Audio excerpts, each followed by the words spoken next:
Ay! Malakas yung ano? Pagod ka na?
Another day, another vlog.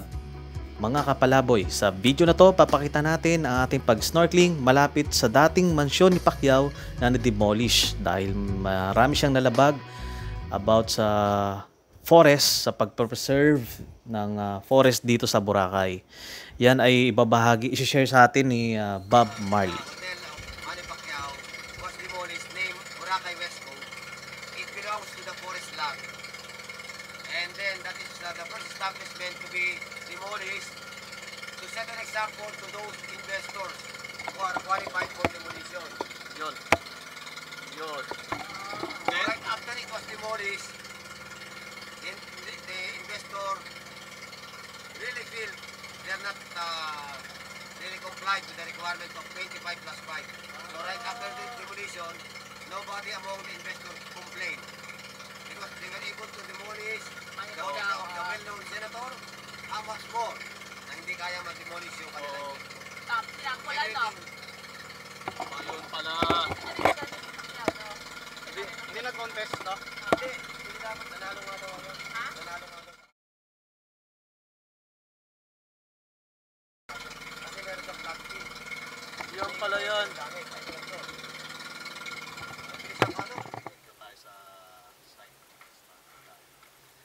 Maraming snorkeling site, pero dito kasi maganda yung view. Makikita natin doon yung kay mansyon ni Pacquiao. Yun o, yung iba, yung inaano niya kanina.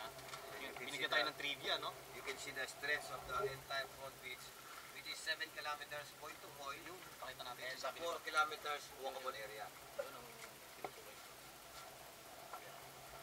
Boracay Island is composed of about 10.5 square kilometers with 7 kilometers point to point distance and 4 kilometers walkable area.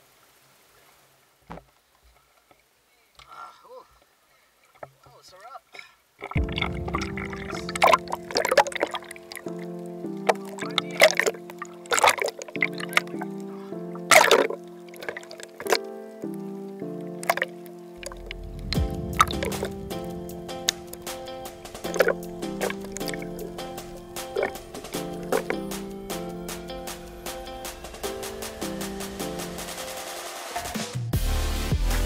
Ito yung una kong baba sa tubig, mga buddy. Yung time na to wala pa mga fish. Hinulugan namin sila ng skyflakes para lumapit, pero wala pa kami makita dito sa part na to. So lumipat ako ng sa ibang side kung baka nandun sila nagtatago. May mangilan-ilan, isa doon, pero sa point na to wala pa.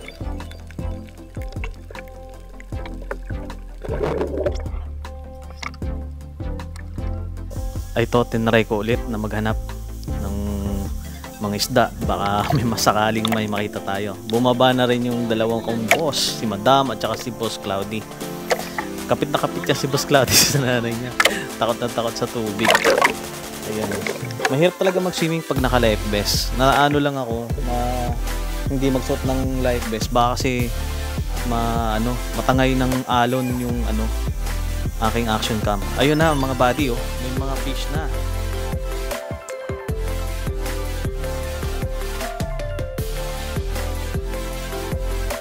Ang point na to may ilap pa talaga yung mga fish na to. Ayaw pa nilang magpakita Yun, may mga ilang-ilan, isa, dalawa, tatlo.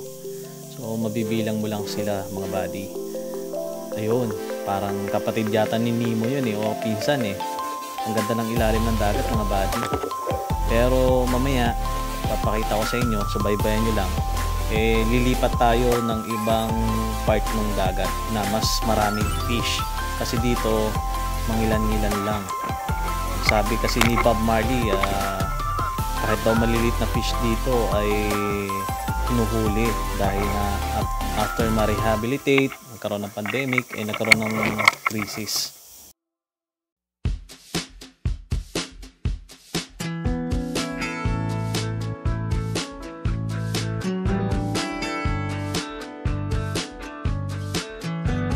Eto na, buddy. Lumipat na kami dito nung pwesto ng bangka. Dito kami sa may medyo malayo doon sa mansyon ni Pacquiao. Dito mas maraming isda.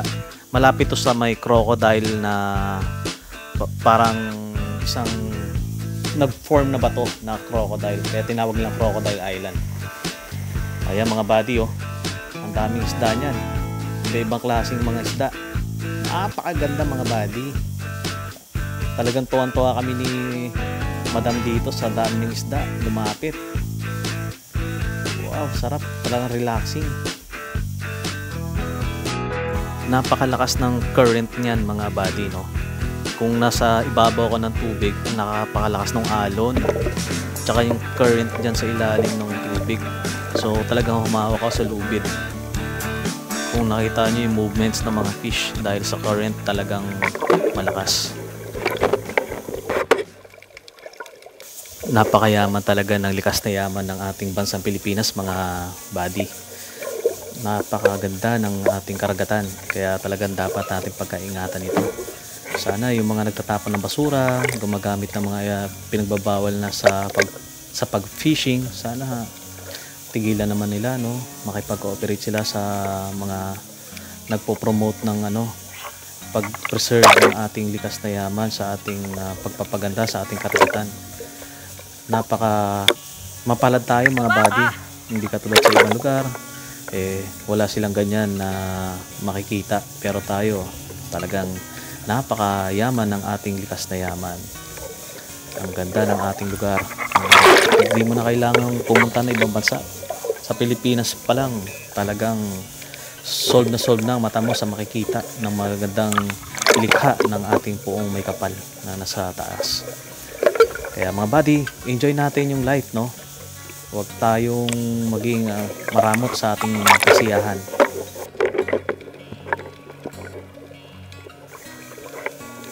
Buti nilang mga buddy, may naabutan pa akong ganitong maraming isda, no? Sana sa mga susunod na henerasyon, sa ating mga magiging apo sa tuhod, sana maka-experience din nila yung mga ganitong pagkakataon na marami pang isda, maganda pa ang dagat.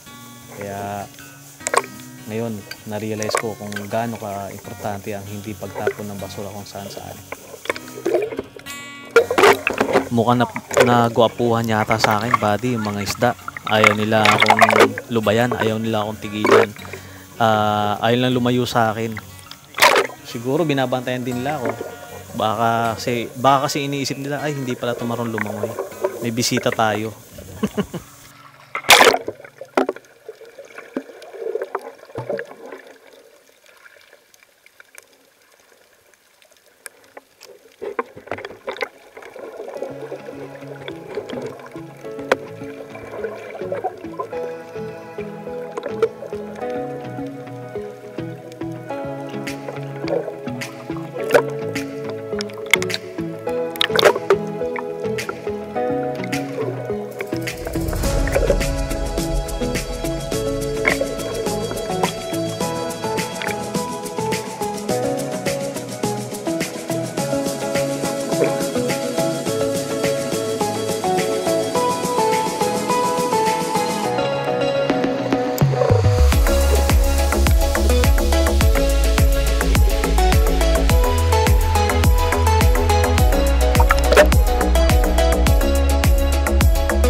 mga buddy. Kinakabahan ako mga buddy pagka ganyan yung nakikita ko na ano, medyo malabo yung tubig sa may bandang unahan. Baka kasi may small pot na shark yung mga napapanood ko sa movie. Kaya medyo talaga ano din ako sa dagat eh. Hindi ako masyadong naglalangoy sa dagat. Okay lang sa swimming pool pero sa dagat nakakatakot mga buddy. Ayan oh, baka sa likod ko may biglang shark na lumitaw dyan. Alright, dito lang tayo sa maliliit na fish mga buddy. Ayan, yung mga tropa natin. Ayaw tayong iwanan ng mga yan dahil mukhang crush yata ako eh. Nandyan sila mga buddy, nagpapasikat din sila eh. Sumasayaw sila, meron silang mga dancing steps eh. Baka nagtitiktok yung mga yan mga buddy. Eh ni alon mga buddy oh. Ang lakas talaga ng alon yan oh.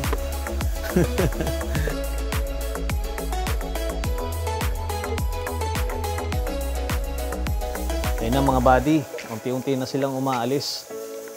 Nagsawa na silang makipaglaro sila sa atin, no? Ayan, baka tinatawag na sila. Before nung trip namin sa Boracay mga buddy, sakto na lang at bumili ako ng action cam.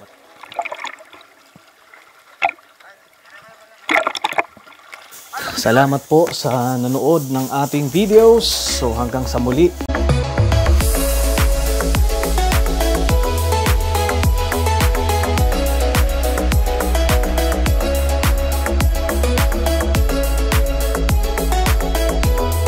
Salamat po mga buddy, no, mga kapalaboy sa panonood nyo sa ating video, sa ating vlog. So, abangan nyo pa po yung ating marami pang susunod na vlog about dito sa Boracay na to.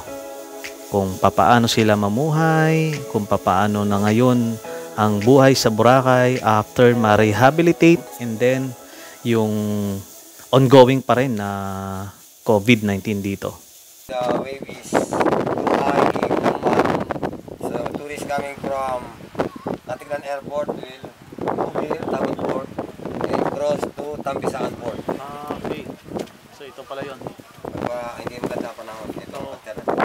Alternative port pala to.